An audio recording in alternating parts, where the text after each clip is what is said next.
Welcome to my budget deck channel where I try to make decks as cheap and playable as possible. So if this is something you'd be interested in, then why not subscribe?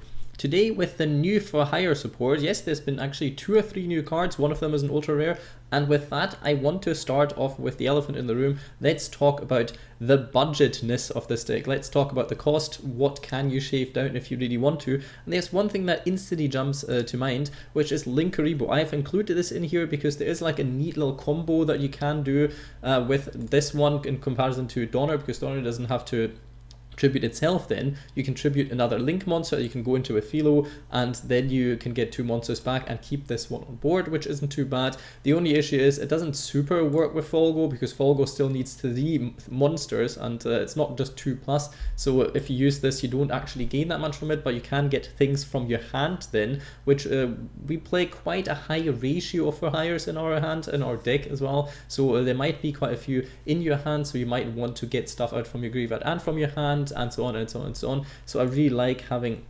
Linkuriboh here and not having to tribute off Donner, but it doesn't make too much of a difference, so you can cut Linkuriboh if you don't already have it, and the deck is still absolutely playable. Like, it doesn't matter all that much. I just felt like I had still some room for ultra rares, but you can cut this card completely and it doesn't change anything, so absolutely fine if you don't run Linkuriboh, but if you do have it, it can make a difference from time to time, but it's a bit rare. I just wanted to include it in here. Could have also put it to the right hand side and just talked about it later on. Other than that, most of the rarity cards are very necessary in here. Technically you can get away without running one Dyna or without running one Wiz, but I feel like right now Dyna is very important. Getting rid of your opponent's graveyard stuff might not be as important in the future, but there's so many graveyard effects that it will matter, and Wiz is a spell trap negate, and spell traps can screw up your board completely. If you play against things like Raigeki, then your board is completely doomed unless you have Wiz on board, so I feel like this card very neat.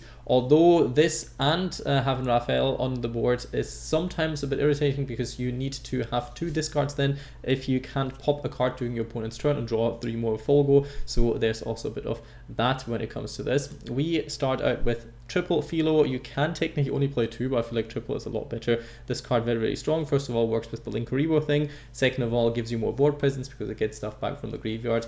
That's round about it. The level 1 being at level 1 is quite nice, because you can summon it out with the Rex combo in theory if you want to. Usually you kind of want to go into beat, but with this one it's still technically possible, and you can play 1-for-1, a card that I would kind of suggest you play, because you can see lots of monsters in this deck, and also this deck struggles a lot with removal, because if you get one of your effects negated, or if you get one of your monsters destroyed, then you have no chance of building up your board anymore really, besides if you draw into some of the spell cards that help you a little bit with it. Otherwise you're absolutely screwed, and 1-for-1 at least gives you another monster on board, and then you have another chance of summoning 1 card from your hand.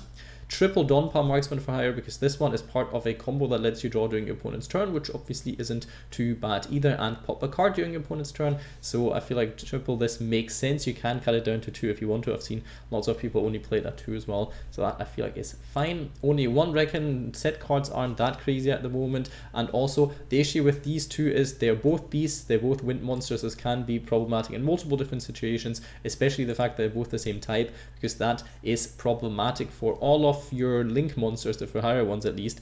You want to have different types, and that hinders that, and I feel like the destroy set cards, it's not great. It can be very helpful, but it's not awesome in that kind of sense, so I feel like 1 is fine, but you want to have lots of different names, lots of different normal summons, because they all have the effect that they summon one of your higher monsters from your hand. Well, not all of them, but the low level ones do, and that can be helpful to have multiple names in here that do this, because you can use all of their effect once per turn, and so on and so on and so on. That helps you getting rid of stuff in your hand. We have Rex, one of the new cards, very important. It's a dinosaur. Ooh, you can technically play things like Fossil Dick to search this card. I feel like way too expensive for a budget version, but obviously it is possible. This card has an interesting effect. Just normal summoning it though doesn't always achieve what you want it to, because there might be issues where either the effect gets negated, but you have that issue with most of the For Hires, or the search gets ashed, then you still have a bit of an issue, because this card then can't summon stuff from your hand, you have to link it off somehow, but if you don't have any other way to special summon things, so if this card gets ashed, you're also worse off.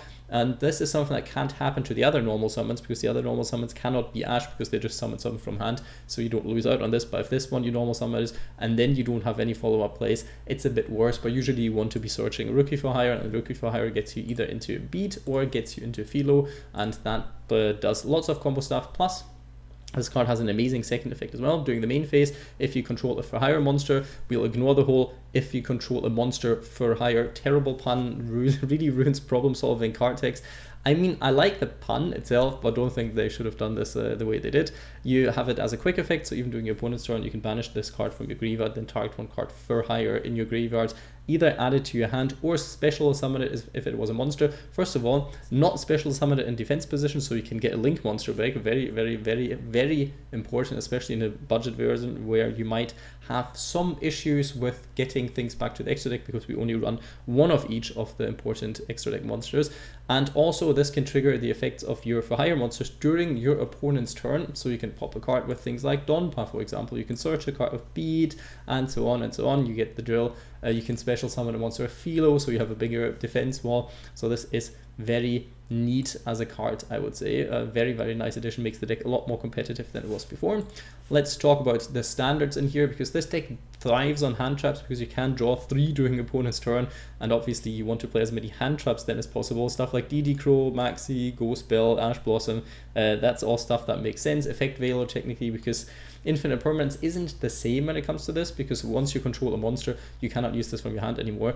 So that's a bit, or any other cards, so that's a bit annoying. But talking about these, you get them basically for free, because one of them are in the Master Pack bundles. So I included Ash Blossom, I included Nibiru, I included Infinite Impermanence, and I included Forbidden Droplet. So this is something that I just include in here, don't really count it to what the ultra rare count, because most people will have one of them because they are in the packs. But obviously you can play anything else really that tickles your fancy at this point. You can substitute with some Called by the Graves, you can play Evenly Matched at the moment, isn't too bad, and any other hand trap, or even go second or go first card. If you want to go full down on go first, then you can even play trap cards if you want to. If you want to go full down on go second, then you can play all kinds of go second stuff. Dark Ruler No More comes to mind, and so on, depending on the meta, obviously. So that would still work. These cards are just placeholders for things that you could be playing anyway. We play one Helmer Helmsman for Hire, not because this card is particularly good, just to get another different attribute, another different name, and technically you could also just be playing 2 Bravo, and in the end the effects are kind of the same. Bravo has the upside that with Rookie for Hire you can go into Beat. That is something that Helmer can't. Helmer can technically help you go into Rex, or can help you go into Donpa, so that's not bad. This card has no attack stats, which also makes it kind of bad. It's level 3, which makes it somewhat bad. The thing is, the discard one for Hire card and draw one card isn't always bad. Sometimes you want to get stuff into the graveyard, either so things of like your Mayhem Fur Hire are more life, or you can combo off with that one, and sometimes you want to be drawing into certain outs that you don't have at the moment. And then this card can be really nice, but like I said, this card isn't like a mandatory run. I just wanted to include it to have multiple different names, multiple different attributes, and if technically you pull off a crazy combo, you have multiple different of the For Hire effects, because then you don't have that many doubles, and if you don't have that many doubles, you can use the effects more often as special summon stuff from hand. But usually you shouldn't have that big of a hand. This comes in more to play if you run things like Maxi, because then you might really have a very, very big hand, and then this card can help you extend your combos a bit more, because it's one extra name that then can still special summon something from the hand. So you run it at your own discretion. You can also justify running 2 Bravos technically, or you could technically cut it completely, run 3 Mothman. I'll talk about this in a second too. We have 3 Beat Bladesman for Hire, one of the important cards of the deck, one of the coolest looking cards in my opinion as well. I really like the sword, but that is what it is. It's a Bladesman, so what did I expect? This card can search you out any of your For Hire monsters, so it's not too bad either. It doesn't search your For Hire cards, it just adds one Monster for Hire from your deck to your hand. So yeah, it's a good searcher. It's not an amazing searcher, but this is one of the playmakers, and it's searchable by Reinforcement of the Army, a card that you also don't have to craft. In case you didn't know, you get this card for free from the game. Yay, thanks Konami.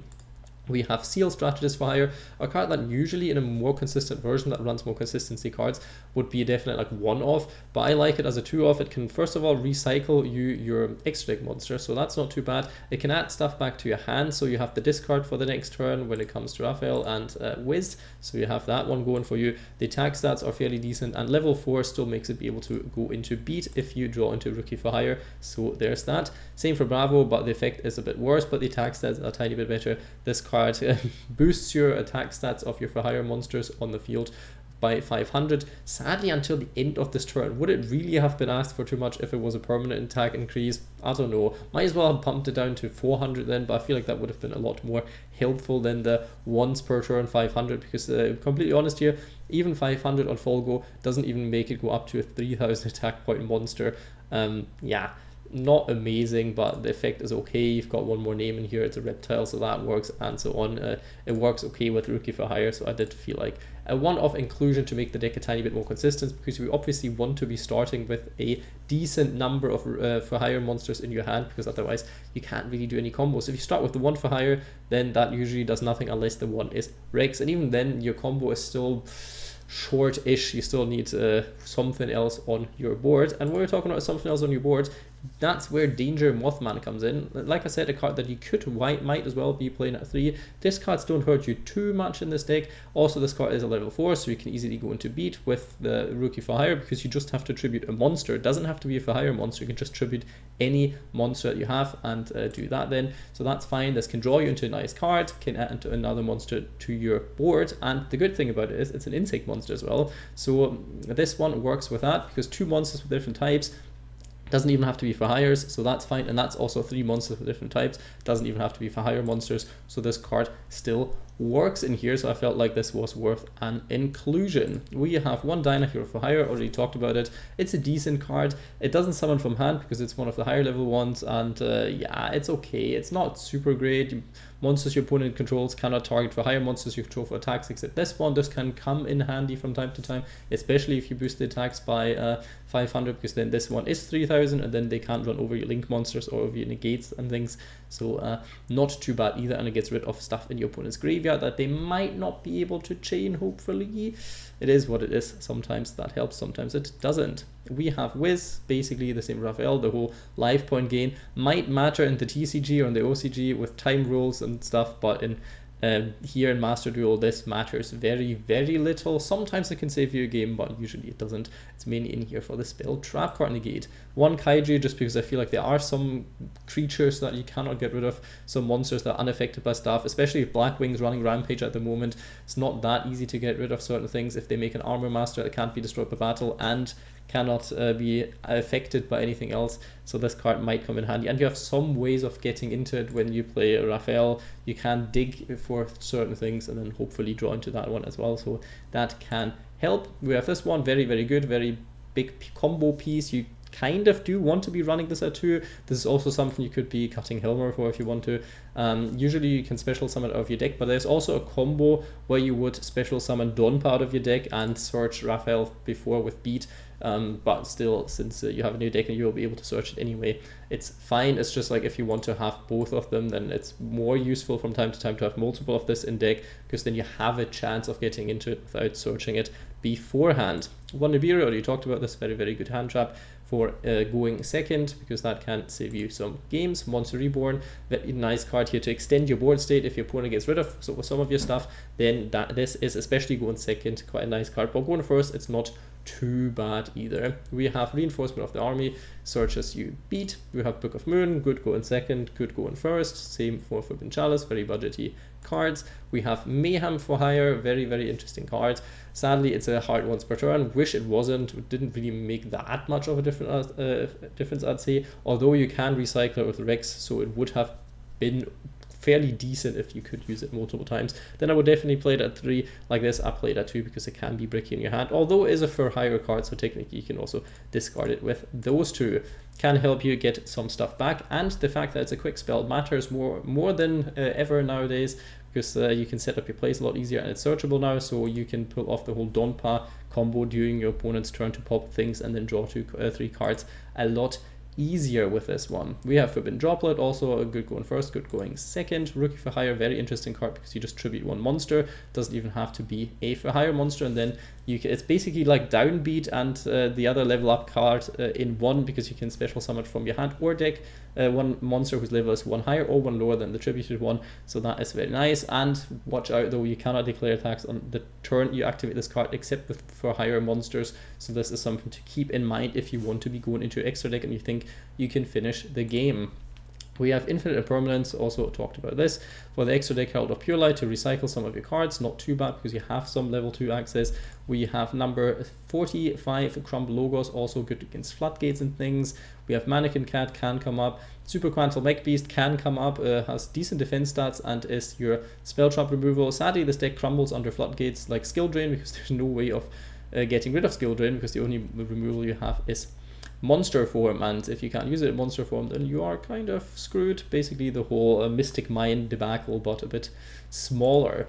We have Virtual World Shell Yaya in here. Technically it's possible to pull off the effect because you have Recon and you have Donpa in your deck, so the whole two monsters of the same attribute and type in your graveyard works, but obviously you can replace this by anything that makes actual sense. The rank 3s, rank 2s and rank 4s that are budget just aren't all that great, sadly. We have one Exosister Asophiel because you can technically make it. You have quite a few level 4 monsters, especially with Mothman, and then you can get rid of some things or technically bounce your own Kaiju so you have it for a later stage.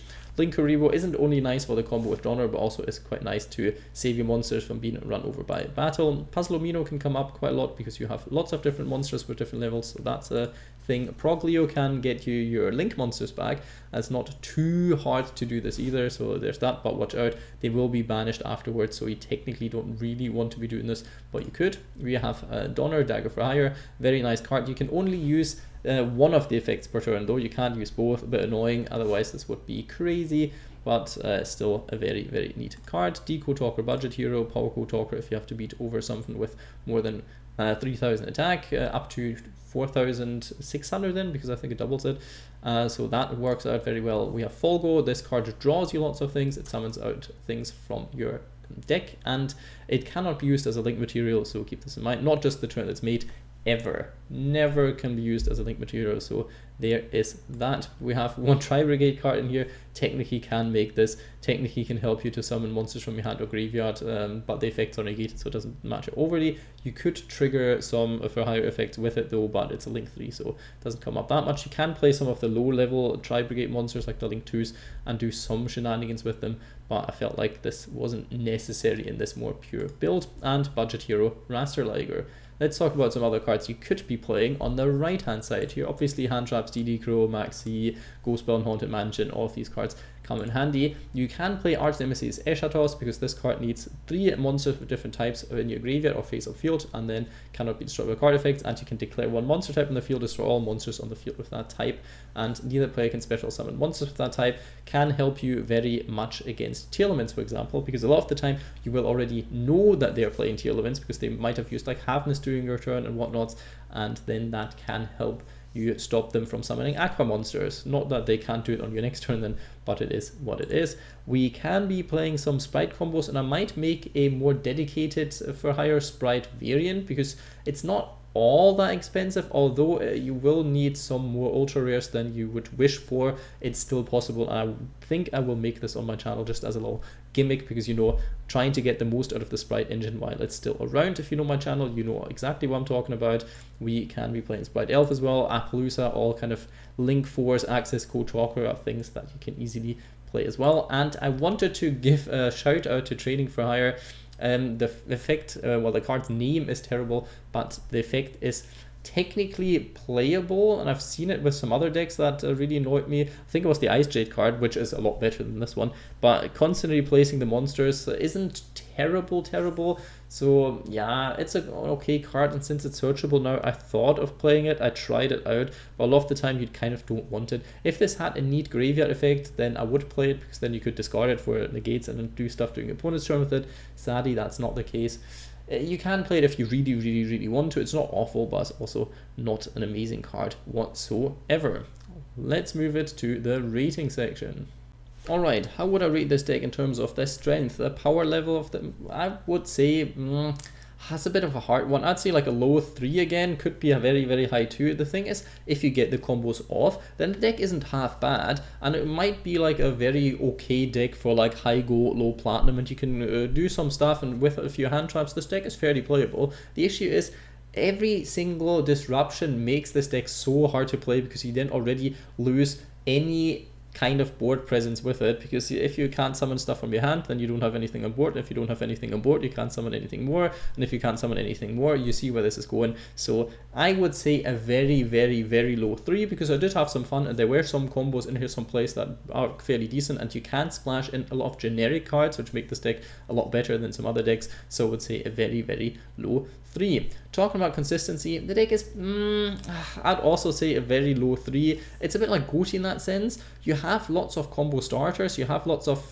cards that can do things, but, and there's that big but, and I'm not talking about Wiz. The thing is, you cannot be consistently pulling off your very good combo, and your combo is shut down so easily that is, I mean, I would rate this consistency wise a bit worse then. So yeah, very low 3 out of 5 as well. When it comes to budget value, the deck isn't necessarily expensive. The extra deck monsters can technically be used in multiple different decks, especially Donner can be used in other decks because you don't really need that much for higher stuff at all, and it can help you achieving some combo, something else in some other decks, so that's not bad. Beat obviously and the other main deck monsters will mainly find play in pure-ish versions of Fur Hires. There's some sprite variants, there's some runic-ish kind of things. You can mix this with some other decks, but usually you need to play some bigger core of the Fur Hires to make this worth it. So I'd say like an average like 3 out of 5. It's a very cheap deck, it's very playable, but it's not that splashable. It doesn't have that many generic good cards in here, and yeah, that's right about it. Let's move to the replay section. And here we are with the replay, and this is a go second replay. So let's start out right with this one. Usually not very keen on go second replays because I like to show most decks build up a board and stuff. So I like to show off this, but I feel like this duel showed more what this deck's good at, what this deck isn't so good at, and how you can prevent certain misplays. So we're playing against one of the new decks, Goatee. There will be lots of this on the ladder right now, especially in gold, because this is kind of where this deck belongs. So we will see what happens. They obviously summon their tuner back, and I have something to stop this. I thought let's go for Mothman here so I can go into some plays, because I don't really mind what I discard, and I hopefully draw into something that is worthwhile here. And we do draw into Mayhem Fur Hire, very, very helpful. Here is where the Linkaribo play also comes into play, because if you just have Filo and one other monster on board, then you can get this card into the graveyard before linking it off in something else, and then you still have access technically to the Link 3, which would start the combos a bit more here than the Link 2, because the Link 2 wouldn't have done all that much. They try to go into the Synchroner, and I have an answer for this, because obviously I can just negate the effect and then they can't do it. Go into Beat, still have a Monster Reborn here, so I can extend the combo even further. Obviously if you didn't have these cards in hand, then you would have had something else in hand, possibly another Fur Hire that you could have summoned off of Filo the first time, and so on and so on and so on. So there's always something you can be doing. Obviously starting with Monster Reborn was somewhat fortunate here, but it wouldn't have mattered if it was another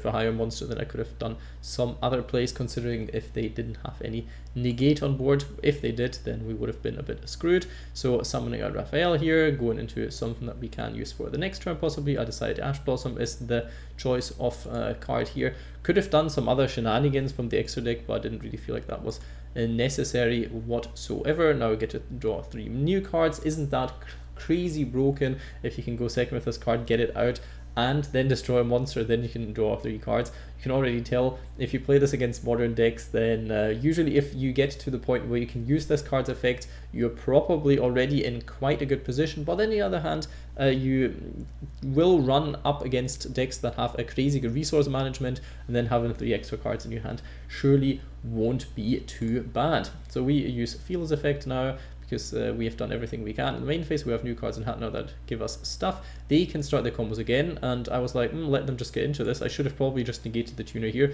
but since the battle phase was already over, I thought, can't really clear that much from them, so maybe let them just go into their synchro, and then I can get rid of it otherwise, but might have been the wrong choice here, because once this card is in rotation, it's very annoying to deal with, because when it gets banished, it just summons itself back. Not that it does anything then, but it's just a body on board that you always have to be dealing with every single turn basically. And I have to stop this here because I did not want to use Rafale's effect at that point, and I did not want to lose it either. So now we can get Helm out, we can pop some cards here, we can get Link Reborn out so they cannot just OTK us. And with this one, going into the super Quantal Mech Beast to get rid of the field spell, very important for me here. Although this kind of screwed up my whole combo that I sent this card to the graveyard, because now I don't have a discard for Rafale, which is a bit annoying. Technically, it's better if you kept it in hand, but then you would have harder time dealing with the field spell, and obviously you want to get rid of the field spell with Goatee as well. They have Crossout Designator, so they can banish one card, very important for them.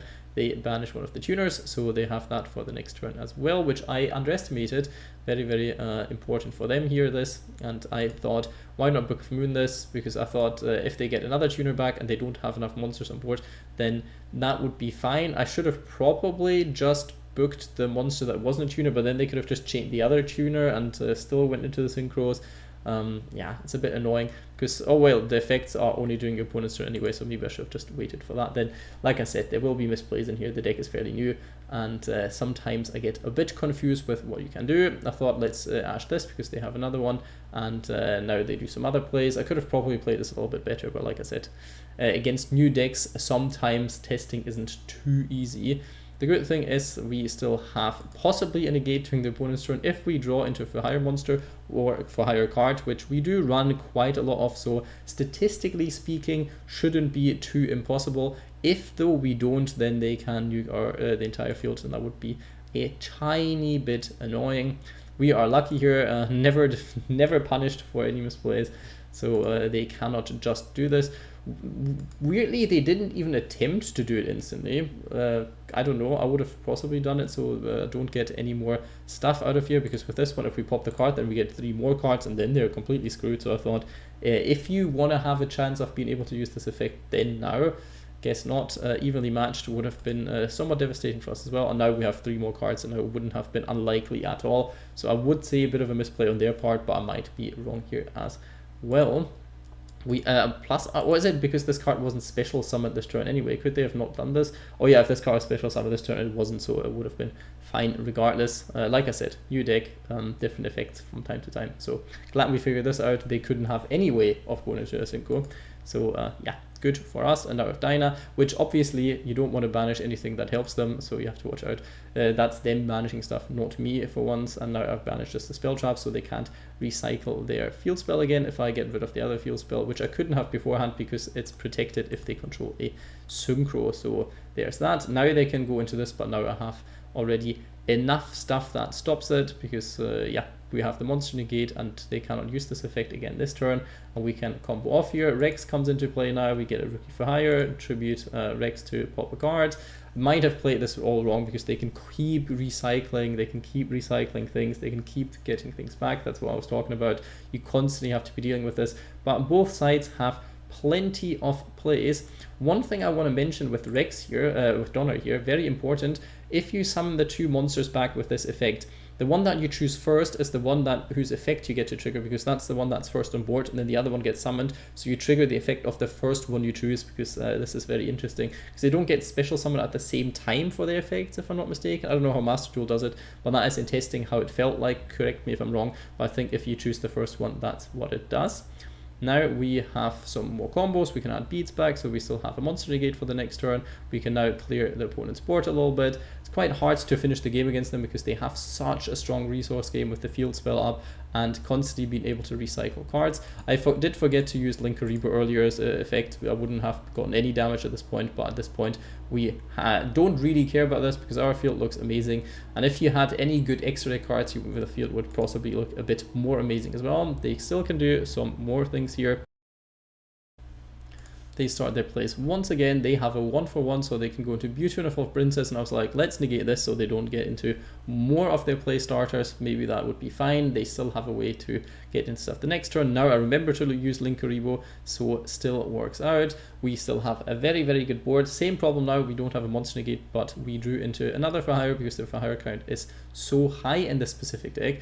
They have 2 tuners. I tried to pop the card that does stuff. Then they used the other one, and they could have gone into something very dangerous here if I didn't have this negate as well. Technically I could have just let them go through it and then negated their Synchro Monster, wouldn't have been much of an issue anyway, but I thought let's not let them hit more things, that if that gets banished, that comes back, and so on and so on and so on. Didn't really want that to happen. Now we can just do multiple different combos. We can just draw into things here, go into some other shenanigans. Now I can finally block their field spell again from doing things, and we can clear the tuners, and finally go for game here. I hope you learned something from this duel. If it's how to play Goatee or if it is how to play Fur Hire, who knows. But yeah, I've showed off some of the stuff for how it can do. They can field swamp very well. I showed off how good the draw 3 is, and that going second isn't always terrible, because you do run quite a lot of cards that deal with the opponent's boards, and then you can build up a board from there. Even though we didn't have the best starting hand because we only had one Fur Hire, it still ended up being a good board later on, and it could still go into combos, and Mothman as an extender also very neat in this deck. Hope you enjoyed the video. Leave a like, comment, subscribe, but most importantly, I hope you have a good day.